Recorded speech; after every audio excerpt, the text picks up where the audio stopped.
You've flagged tax reform as another important part of the recovery agenda. States are now lining up with their ideas. New South Wales today flagged fringe benefit tax as an area that could be considered. What's your timeline for reviewing those established revenue mechanisms? And broadly, what do you see the burden that the states should be taking in this new era of consensus and collaboration? Well, I think their contribution so far has been great. Now, of course, they haven't been providing the same sort of fiscal supports to the economy like the Commonwealth has. I mean, Josh, I think we're over 150 billion. They'd be around about 30 billion combined. So the Commonwealth is certainly doing its share and 5 times over on those things. But of course, the states have significantly greater health expenditures, which we're meeting 50-50 when it comes to COVID and so on. So we've got a good partnership, I think. And a great example of this was when we took the decision at National Cabinet, and a very important one, which was that incoming Australian returning residents and citizens would be quarantined in hotels.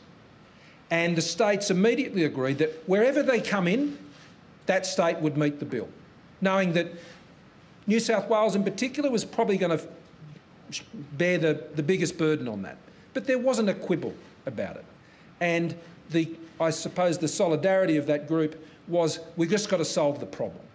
And I think the states and territories have been in very good faith as we've worked through this, and it's been a privilege to work with them along those lines. And I hope, and I'll have more to say about this after we've had further discussions about it as a National Cabinet, how that may translate into future arrangements for that body. And issues around tax will certainly, just like the skills issues I've identified today, will be important topics for them. But the way I think National Cabinet works best is it's got a mission, it's got a purpose. It's just not a broad agenda of whatever happens to be thrown up by the various state bureaucracies or federal bureaucracies.